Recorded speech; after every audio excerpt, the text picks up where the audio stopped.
കേരളത്തിന് അർഹതപ്പെട്ട സാമ്പത്തിക സൗകര്യങ്ങൾ അനുവദിക്കുന്നതിൽ കേന്ദ്ര ഗവൺമെന്റ് കേരളത്തിനോട് പ്രകടിപ്പിക്കുന്നത് ഇന്ത്യയുടെ ഫെഡറലിസത്തിന് വിരുദ്ധവും തികഞ്ഞ നിയമവിരുദ്ധവുമായ നടപടികളാണെന്ന് കേരള മുഖ്യമന്ത്രി പിണറായി വിജയൻ അരൂർ മണ്ഡലത്തിലെ പാണാവള്ളി അരയങ്കാവ് ക്ഷേത്ര മൈതാനിയിൽ സജ്ജീകരിച്ച നവകേരള സദസ്സിന്റെ ഉദ്ഘാടനം നിർവഹിച്ച് സംസാരിക്കുകയായിരുന്നു അദ്ദേഹം. വൻ ജനാവലിയാണ് അരൂർ മണ്ഡലത്തിലെ നവകേരള സദസ്സിന് സാക്ഷിയായത്. BJP നയിക്കുന്ന NDA സംഘത്തിന് കേരള ജനതയുടെ മനസ്സിൽ വേരോടാനാവാത്തതിന്റെ മനസ്താപമാണ് കേരളത്തിനെ സാമ്പത്തികമായി ഞെരുക്കുവാനുള്ള ശ്രമത്തിന്റെ അടിസ്ഥാനമെന്ന് മുഖ്യമന്ത്രി പിണറായി വിജയൻ പറഞ്ഞു. അരൂർ മണ്ഡലതല നവകേരള സദസ്സ് ഉദ്ഘാടനം ചെയ്ത് സംസാരിക്കുകയായിരുന്നു അദ്ദേഹം. സാധാരണ പ്രവർത്തിക്കേണ്ടത് വിവിധ രീതിയിലുള്ള വരുമാനങ്ങൾ ഒരുമിച്ച് ചേർത്തുകൊണ്ടാണ്.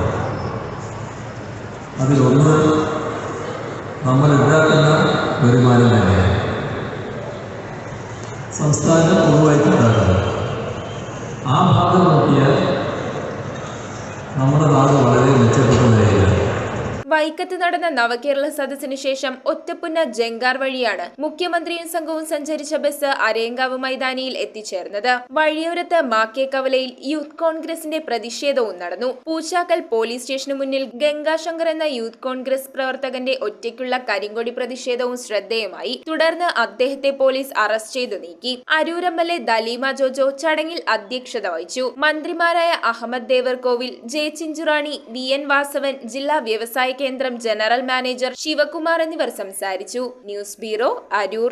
റിങ്ങുകൾ 1 ഗ്രാമിൽ തുടങ്ങുന്ന മാലകൾ, നെക്ലസുകൾ 9,000 രൂപ മുതൽ ഡയമണ്ട് നെക്ലസുകൾ 1 ലക്ഷം മുതൽ ആരംഭിക്കുന്ന വെഡിംഗ് സെറ്റുകൾ. കൂടാതെ നിങ്ങളുടെ പഴയ സ്വർണത്തിന് ഏറ്റവും ഉയർന്ന മൂല്യവും. Maharaja gold and diamonds,